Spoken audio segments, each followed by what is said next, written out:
മക്കളുടെ നമ്മൾ ഈ ചാപ്റ്ററിലെ ഫസ്റ്റ് കണക്കായിട്ടുള്ള പേജ് നമ്പർ 18 ഒരു കണക്കാണ്. ഇതാ, ഗോപാലൻ എന്ന് പറയുന്ന ഒരു വ്യക്തി കടയിൽ പോയി. Boat A bench of bananas, ഒരു കൊല പഴം വാങ്ങി. അതിൽ 7 എന്ത് ചെയ്തു? കേടായിപ്പോയി.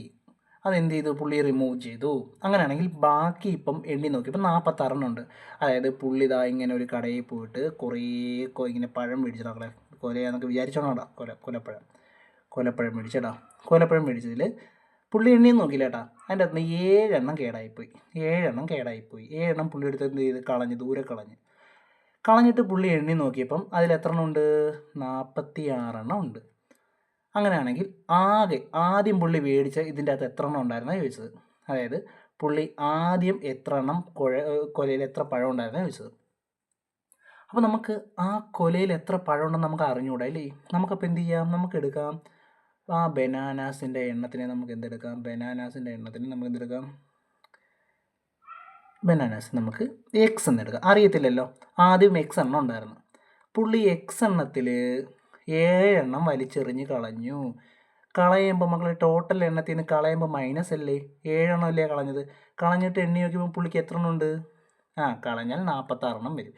ഈ ആകെയുള്ള പഴത്തിൽ നിന്ന് 7 കളഞ്ഞപ്പോൾ പുള്ളിക്ക് എണ്ണി നോക്കിയപ്പോൾ 46 ഉണ്ട്. ഇതിലാണ് മക്കളെ ഇക്വേഷൻ. ഇതിൻ്റെ ഇതിൻ്റെ അകത്ത് നമുക്ക് ആരെ കണ്ടുപിടിക്കണം? ആദ്യം എത്ര പഴം ഉണ്ടായിരുന്നു എക്സ് കണ്ടുപിടിക്കണം. എങ്ങനെ കണ്ടുപിടിക്കുന്നേ? എക്സ് അവിടെ ഇട്ടിട്ട് എക്സ് അല്ലേ കണ്ടുപിടിക്കണം. അപ്പോൾ എക്സിൻ്റെ കൂടെ കിടക്കുന്ന ഇതൊക്കെ ശല്യമല്ലേ? എക്സിൻ്റെ കൂടെ ഏത് നമ്പർ കിടന്നാലും ശല്യം. ഇപ്പോൾ ഇവിടെ ആരാ കിടക്കുന്നേ? -7 കിടക്കുന്നല്ലേ? -7 എന്ത് ചെയ്യണം? ഇപ്പുറത്തോട്ട് ചാടിക്കണം. അതെങ്ങനെയാണ് ചാടിക്കുന്നേ? മൈനസ് ഈസ് ഈക്വൽ ടുവിൻ്റെ അപ്പുറം പോയി എന്താവും? പ്ലസ് ആവും. പ്ലസ് ഈസ് ഈക്വൽ ടുവിൻ്റെ അപ്പുറം പോയി എന്താവും? മൈനസ് ആകും. ഇൻറ്റു ഇപ്പുറം വന്ന് എന്താകും? ഡിവിഷൻ ആകും. ഡിവിഷൻ വന്ന് എന്താകും? ഇൻറ്റു ആകും. ഇത് നമുക്കറിയാമല്ലോ. അപ്പോൾ ഈ -7 ഇപ്പുറം പോയി എന്താകൂടാ? 46 + 7. കാരണം എന്താ? മൈനസ് ഇപ്പുറം വന്നാൽ പ്ലസ് ആയി. അപ്പോൾ നമുക്ക് എക്സ് എന്ത് കിട്ടി? 53 കിട്ടി. അതായത് പഴത്തിൻ്റെ എണ്ണം എത്ര? 53. ഇങ്ങനെയാണ് കണക്ക് ചെയ്യുന്നത്. മനസ്സിലായോ? നമുക്കറിയാതെ തന്നെ നമ്മൾ എന്ത് ചെയ്യും? എക്സ് അങ്ങ് എടുക്കും. എന്നിട്ട് നമ്മൾ ഈ ക്വസ്റ്റിൻ്റെ ആയിരുന്നു കഥ കണ്ടുപിടിക്കും, കണക്ക് ചെയ്യും. ഇത്രയേ ഉള്ളൂ പരിപാടി. മനസ്സിലായോ? അടുത്ത കണക്ക് എന്താ പറഞ്ഞേക്കുന്നേ? എന്ന് പറഞ്ഞേ, വിമല എന്ന് പറയുന്ന ഒരാൾ എന്ത് ചെയ്തേക്കുന്നു? വിമല എന്ന് പറയുന്ന ആൾ സാധനങ്ങൾ വാങ്ങി. എത്ര രൂപയ്ക്ക് സാധനം വാങ്ങി? 163 രൂപയ്ക്ക് സാധനം വാങ്ങി. അവൾ സാധനം വാങ്ങിക്കഴിഞ്ഞിട്ട് അവളുടെ കയ്യിൽ എത്രയോ രൂപ ഉണ്ടായിരുന്നു. അവൾ കയ്യിൽ എത്രയോ രൂപയും കൊണ്ടാണ് വന്നത്. അമ്മ എത്ര രൂപ കൊടുത്താൽ വിട്ടത്. അപ്പോൾ 163 രൂപയ്ക്ക് അവൾ സാധനം വാങ്ങി. സാധനം വാങ്ങിക്കഴിഞ്ഞാൽ അവൾക്ക് ബാക്കി കിട്ടിയത് 333 രൂപയാണ് അവൾക്ക് ബാക്കിയുള്ളത് കേട്ടോ. 337 രൂപയാണ് അവൾക്ക് ബാക്കിയുള്ളത്. അങ്ങനെയാണെങ്കിൽ അവൾ ആദ്യം എത്ര രൂപയാണ് കയ്യിലുണ്ടായിരുന്നത് എന്നാണ് ചോദിച്ചേക്കുന്നത്. ശരിയല്ലേ? ആണ്. അപ്പോൾ വിമല എന്ന് പറയുന്നൊരു കുട്ടി എന്ത് ചെയ്താ? കടയിൽ പോയിട്ട് സാധനം മേടിക്കാൻ പോവുകയാണ്. സാധനം മേടിക്കാൻ പോയപ്പോൾ അവളുടെ കയ്യിൽ ഇഷ്ടം പോലെ പൈസ ഉണ്ടായിരുന്നു. ആ പൈസയിൽ നമ്മൾ 163 രൂപയ്ക്ക് സാധനം വാങ്ങി.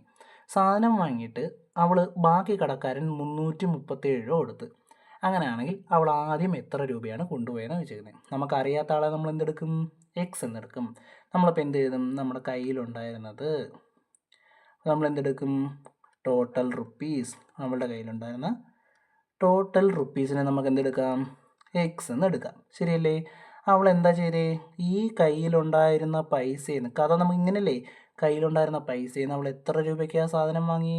163 രൂപയ്ക്ക് സാധനം വാങ്ങി. അപ്പോൾ എത്ര രൂപ ബാക്കി കയ്യിലുണ്ട്? 337.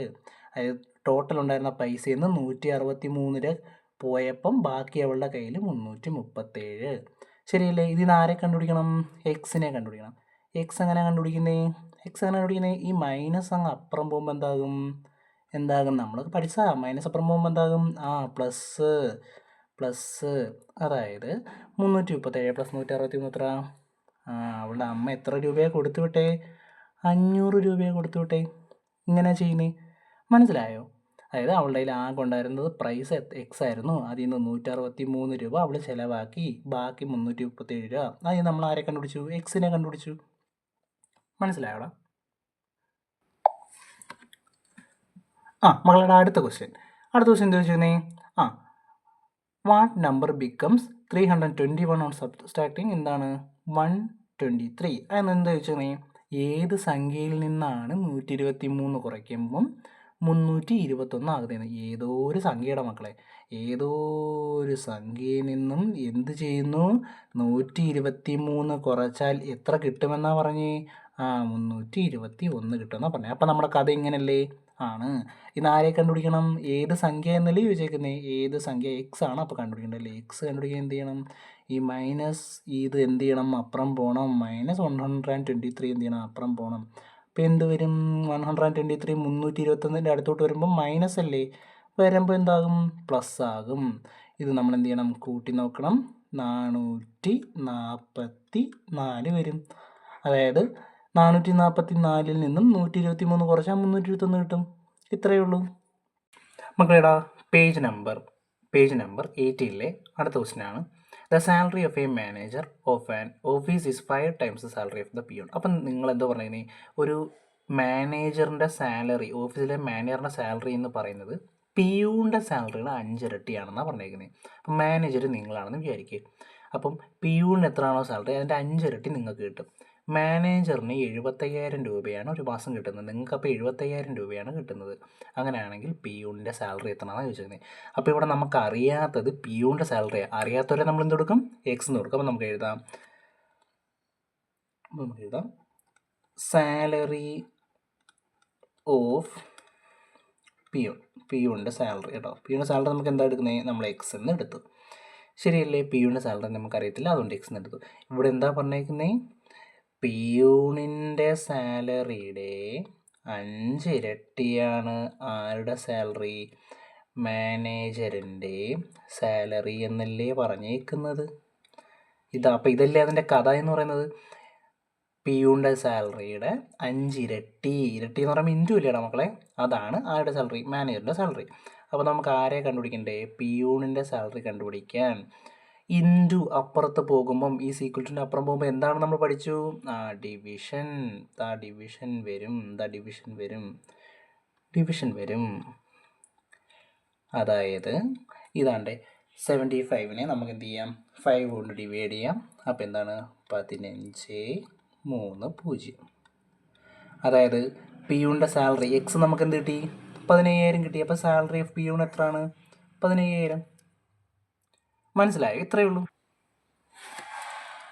ഓക്കേടാ. അടുത്ത കണക്ക് എന്താണ്? ഒരു വിനോദയാത്രയ്ക്ക് പോയവർ ആകെ ചിലവായ 12,500 രൂപ തുല്യമായി വീതിക്കാൻ തീരുമാനിച്ചു. അതായത് എന്താണ്? Some friends went for a trip and decided to divide equally among them the 12,500 rupees they had spend. നമ്മളാണെന്ന് വിചാരിക്കണോടാ. നമ്മളാണ് ആ കഥയിൽ നായകന്മാരും നായകളെന്ന് വിചാരിച്ചോണം. അപ്പോൾ എന്താണ്? നമ്മളാണ് ആ യാത്ര പോയത്. നമ്മൾ യാത്ര പോയപ്പോൾ ചിലവാകൂലേ? പൈസ ചിലവാകൂലേ? അപ്പോൾ 12,500 രൂപ 12,500 രൂപ ചിലവായടാ. അപ്പോൾ എന്താണ്? ഓരോരുത്തരും 2,500 രൂപ കൊടുക്കാമെന്ന് കണക്കാക്കി. അപ്പം 12,500 രൂപ ചിലവായപ്പോൾ നമ്മൾ പറഞ്ഞെങ്കിൽ ഒരു കാര്യം ചെയ്യാം, 12,500 ചിലവായത്. നമ്മളെല്ലാവരും കൂടെ എത്ര ഉണ്ടെന്ന് കണക്ക് കൂട്ടി. അവർ എല്ലാവരും കൂടെ കണക്ക് കൂട്ടിയിട്ട് അപ്പോൾ എന്ത് ചെയ്തു? അപ്പോൾ ഒരാളപ്പോൾ 2,500 രൂപ വെച്ചിട്ട് 12,500 രൂപ കിട്ടും. അപ്പം അത് ഓക്കെ ആണെന്നാണ് പറയുന്നത്. അങ്ങനെയാണ് ചോദിച്ചിരുന്നത്. എന്താ ചോദിച്ചിരുന്നത്? എത്ര പേരാണ് അങ്ങനെയാണെങ്കിൽ നമ്മുടെ ഗ്രൂപ്പിലുണ്ടായിരുന്നതാണ് ചോദിക്കുന്നത്. അപ്പോൾ അറിയാത്തത് എത്ര പേരുണ്ടെന്നല്ലേ നമുക്ക് അറിയാത്തത്. അപ്പോൾ അറിയാത്ത ആൾ എന്ത് കൊടുക്കും? നമ്മളെന്ത് കൊടുക്കും? എക്സ് എന്ന് കൊടുക്കും. എന്താണ്? നമ്പർ ഓഫ് പീപ്പിൾസ് നമ്മൾ എന്തെടുത്തു? എക്സ് എന്ന് കൊടുത്തു. ശരിയല്ലേ? ആണ്. ഇനി എന്താ പറഞ്ഞേക്കുന്നത്? ഈ ഉള്ളവരെല്ലാവരും കൂടെ 2,500 രൂപ ഇട്ടാൽ എന്ത് കിട്ടും എന്നാണ് പറഞ്ഞേക്കുന്നത്? ഈ 12,500 രൂപ കിട്ടുമെന്നാണ് പറഞ്ഞേക്കുന്നത്. ശരിയല്ലേ? അതായത് ഈ ആൾക്കാരെല്ലാം കൂടെ 2,500 രൂപ വെച്ചിട്ടാൽ 12,500 രൂപ കിട്ടുമെന്ന കഥയിൽ പറഞ്ഞത്. ശരിയല്ലേ? ഇതല്ലേ നമ്മുടെ കഥ. ഈ ക്വസ്റ്റിൻ്റെ അതൊരു കഥയുണ്ടല്ലോ, അതല്ലേ ഈ കഥ.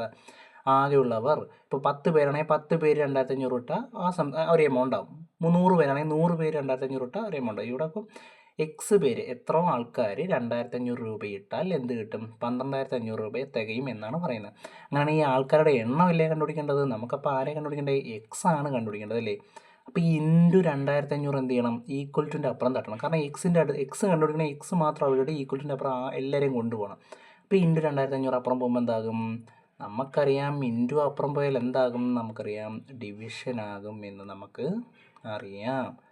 ശരിയല്ലേ? 2,500 എന്താ ഇവിടുത്തെ സീറോയും വെട്ടി, ഇവിടുത്തെ സീറോയും വെട്ടി, ഇവിടുത്തെ സീറോയും വെട്ടി, ഇവിടുത്തെ സീറോയും വെട്ടി.